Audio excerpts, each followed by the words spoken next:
कि ठीक है, कैपिटल गेंस टैक्स से बहुत पैसा आया, 1 लाख करोड़ रुपए से ज़्यादा आया, लेकिन दूसरी तरफ इसी टैक्स की वजह से, या फिर कहें कि एक रीजन ये भी था, जिस तरीके से एफआईज ने पैसा यहाँ से निकाला, रुपये डिप्रिसिएट हुआ, उसका भी नुकसान हो रहा है जो उससे कहीं ज़्यादा बड़ा ना हो, उसको भी कैलकुलेट करना पड़ेगा बिल्कुल सीधे तौर पे हमें टैक्स कलेक्शन देखने की बजाय।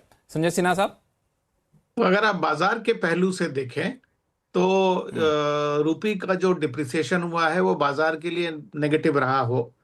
इकोनॉमी के पहलू से देखें तो इसे हमारे यहाँ इन्फ्लेशन इंपोर्ट हुआ। लेकिन अगर आप फॉरेन ट्रेड के पहलू से देखें तो फॉरेन ट्रेड में जो हमारा रुपये डिप्रिशिएट हुआ उससे तो हमारे एक्सपोर्टर्स को एक फायदा ही हुआ ना, कि वो हमारी प्रोडक्शन को और भी अट्रैक्टिव भाव पर बाहर बेच पाए। तो नो डाउट, लेकिन इतना पैसा लेके जो बाहर जो चले बात गए कह रही उनका हैं और सुदीप जो कह रहे हैं वो बिल्कुल सही है। देखिए, no doubt capital gains tax ने एक बाजार का स्वाद बिगाड़ा है। और अगर आप उसको रिलेट करें फॉरेन पोर्टफोलियो इन्वेस्टर्स की सेलिंग से तो दोनों में आपको दिखेगा कोइंसिडेंस। तो नो डाउट ये मूव जो है वो डेफिनेटली ना सिर्फ फॉरेन पोर्टफोलियो इन्वेस्टर्स के लिए एक पॉजिटिव सिग्नल जाएगा, डोमेस्टिक सेंटिमेंट्स को भी उभारेगा। बट हमें एक दो चीजों पर और भी ध्यान देना चाहिए। मतलब ये तो स्पेकुलेशन है कि सरकार एलटीसीजी को क्या करेगी, कुछ छेड़-बदल उसमें करेगी कि नहीं। लेकिन एक दूसरा पहलू भी है लक्ष्मण जी जो आपको देखना चाहिए। पिछले साल रिजर्व बैंक ऑफ इंडिया ने 125 बेसिस पॉइंट से रेट काटे, लेकिन अगर आप बॉन्ड मार्केट का यील्ड्स देखें तो उस पर करस्पॉन्डिंग उसका असर नहीं हुआ। इसका मैं समझता हूं इसका इंटरप्रिटेशन ये है कि बॉन्ड मार्केट को फिस्कल डेफिसिट के टारगेट पर सरकार के टिके रहने पर डाउट है। और उसके साथ ही साथ अगर आप देखें जब ये जीएसटी रेट कट का अनाउंसमेंट हुआ उसके बाद सबसे ज्यादा पिटाई जो हुई वो जो कैपिटल गुड्स इंफ्रास्ट्रक्चर के जो स्टॉक्स हैं उनकी हुई, क्योंकि लोगों को लगा कि जो जीएसटी में सरकार का खामियाजा जो होगा उसकी पूर्ति सरकार इंफ्रास्ट्रक्चर पर स्पेंडिंग कम करके करेगी। मेरे ख्याल से बजट एक ऐसा अवसर है जिनमें इन सब चीजों को एड्रेस किया जा सकता है। सबसे पहला फिस्कल डिसिप्लिन पर कॉन्फिडेंस को रिस्टोर करना, जो सच्चिदानंद भी कह रहे थे कि सरकार के लिए ये इतना महत्वपूर्ण किस तरह से सरकार कम्युनिकेट करती है वो भी उतना ही महत्वपूर्ण है जितना कि उनका खुद का execution. So that is point number 1। Point number 2, जो इंफ्रास्ट्रक्चर को लेकर लोगों के मन में जो अभी डाउट पैदा हो गया है कि सरकार इस क्षेत्र में कटौती करेगी, इसको डिस्पेल करने की जरूरत है। क्योंकि पिछले साल के बजट में बहुत नॉमिनल इंक्रीज हुआ था इंफ्रास्ट्रक्चर की बजट में। इस साल अगर सरकार कुछ अग्रेसिव इस पर कर सकती है अपने फिस्कल डिसिप्लिन को बनाए रखते हुए, तो मेरे ख्याल से वो एक स्ट्रांग सिग्नल दे सकता है बाजार को। और जो निगलेक्टेड सेक्टर्स हैं बाजार के, जिन्होंने पिछले साल कोई खास अच्छा प्रदर्शन नहीं दिया, अगर वो इस रैली में पार्टिसिपेट कर गए तो वो भी बहुत अच्छा होगा। तो मैं समझता हूं कि बाजार को अगर आप पर्सपेक्टिव से देख रहे हैं तो आपको ये देखना चाहिए कि सेक्टोरल इंपैक्ट बजट का कहां कहां हो सकता है, किन सेक्टर्स पर मार ज्यादा पड़ी है या किन सेक्टर्स ने पिछले एक साल में पार्टिसिपेट नहीं किया है। क्या इस बजट के द्वारा उन सेक्टर को कुछ प्रोत्साहन मिल सकता है जहां पर उनकी प्रदर्शन सुधर सकती है। तो मेरे ख्याल से वो एक बड़ी बात होगी। साथ ही साथ एक और आपके हिसाब से सेक्टोरल इंपैक्ट जो है, सॉरी, हाँ हाँ, अपनी बात पूरी करिए पहले। हाँ, एक छोटी सी चीज ऐड कर दूं। लोगों ने ये थ्योरी भी फ्लोट किया था पिछले साल कि भारत से पैसा गया क्योंकि हमारे पास एआई के क्षेत्र में कोई इन्वेस्टमेंट अपॉर्चुनिटी नहीं था। हम सब जानते हैं कि अब फरवरी के महीने पे भारत होस्ट करने वाला है एआई समिट। और इस समिट में ना सिर्फ हमारा देश वर्ल्ड के एआई के जो पावर हाउसेस हैं उनको होस्ट करेगा, ये भी संभव है कि हमारी खुद की बनाई हुई लार्ज लैंग्वेज मॉड्यूल जो है उसको भी प्रस्तुत किया जाएगा। यानी कि वर्ल्ड के एआई के प्लेटफॉर्म या एआई के क्षेत्र में भारत अपनी पहल एक बड़े तौर पर करने जा रहा है। हो सकता है कि this can be a turning point. और इसके साथ ही साथ अगर इन्वेस्टमेंट अपॉर्चुनिटी अगर इंडिया में दिखने लगता है तो वो पैसा जो एआई के कारण यहाँ से जा रहा था, वो एआई के कारण वापस आ सकता है यहाँ। हम्म, ये एक बड़ा पॉइंट आपने रेज किया। चूंकि मैं अभी सज्जानंद सर के पास जाऊंगा, लेकिन एक सवाल और आपसे पूछ लूं कि आपने सेक्टोरल इम्पैक्ट की बात की। बहुत जी। ज़्यादा चर्चा चल रही है बजट से ठीक पहले डिफेंस सेक्टर को लेकर के, ऑपरेशन सिंदूर का असर शायद देखने को मिले।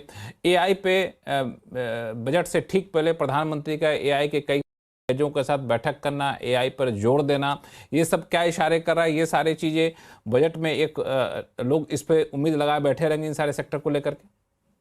जी हाँ, मेरे ख्याल से ये संभव है, क्योंकि जैसे अगर आप इस सप्ताह भी अगर आप देखें तो जिस तरह से डिफेंस के स्टॉक्स में रैली आई, अगर बाजार इस बात को भांप रहा है कि बजट में डिफेंस रिलेटेड कुछ अनाउंसमेंट हो सकते हैं, तो ये संभव है। क्योंकि एक स्पेकुलेशन तो ये भी है कि सरकार अब तक जो मॉडेस्ट इंक्रीज करती थी डिफेंस बजट में, वो हो सकता है कि अग्रेसिवली करे।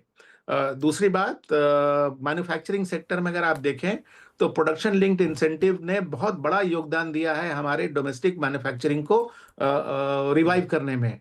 और जो हमारी ईयू के साथ एफटीए साइन हुई है, यूके के साथ एफटीए साइन हुई है, ये क्षेत्र डिफेंस के लिए बहुत बड़ा अपॉर्चुनिटी रखते हैं। तो अगर इसमें अगर आप पीएलआई का घी डाल देंगे तो और भी इसमें तेजी से आग पकड़ने की संभावना है। तो मेरे ख्याल से अगर मैं बाजार के रैली को देखूं तो शायद डिफेंस में एक एक्सपेक्टेशन बनना शुरू हो गया है। और रही बात एआई की, तो ये बात तो बिल्कुल सही है कि हमारे बाजार में एआई से रिलेटेड इन्वेस्टमेंट अपॉर्चुनिटी नहीं के बराबर है। और अगर सरकार एआई को अपने, अगर आपने देखा हो तो इवन इकोनॉमिक सर्वे में एक पूरा चैप्टर डिवोट किया गया है एआई को, यानी कि सरकार अब एआई को बहुत ही सेंटर में लाना चाहती है अपने पॉलिसी मेकिंग में। तो जब सरकार उसको प्रोत्साहन देगी तो और भी कंपनीज इसमें शामिल होना शुरू होंगे, एंड वो एक नए सेक्टर को जन्म दे सकती है स्टॉक मार्केट में।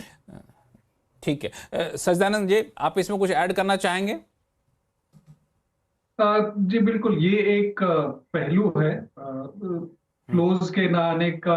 काफी लोगों ने इसका उदाहरण दिया है, पर मेरा मानना है कि और भी बहुत सारी चीजें हैं जिस पर भारत को काम करना होगा। जैसा कि आर्थिक सलाहकार ने भी कहा है कि ये एक पैराडॉक्स है कि जब हमारे मैक्रोज बेस्ट रहे हैं, हमारी इकोनॉमी, हमारी करेंसी को पनिश किया गया है।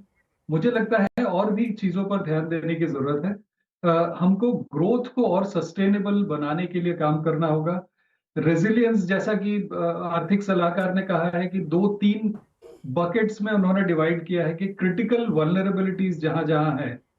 तो जैसा कि यूएस को माना जाता है कि वो सोर्स ऑफ फंड्स है पूरी दुनिया के लिए, और यदि वो आपको पनिश करते हैं टैरिफ्स के द्वारा 50%, जो कि सबसे ज्यादा था चाइना से, तो एक सेंटिमेंट का भी इसमें बहुत बड़ा रोल रहा है।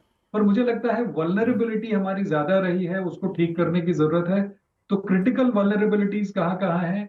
डिफेंस है, कोर इंफ्रास्ट्रक्चर इनपुट्स है, एनर्जी सिक्योरिटी है, और कई सारी चीजें हैं जो सलाहकार ने, आर्थिक सलाहकार ने कहा है कि लो अर्जेंसी है पर हाई कॉस्ट सब्स्टिट्यूशन है, जैसे railway signalling, tunnel boring machine, electrolyser, defence electronics. बिल्कुल, हालांकि ये सारी चीज़ें जो है, बिल्कुल आपने सही कहा कि लॉन्ग टर्म में इन सारी चीज़ों पर फोकस किया जा सकता है।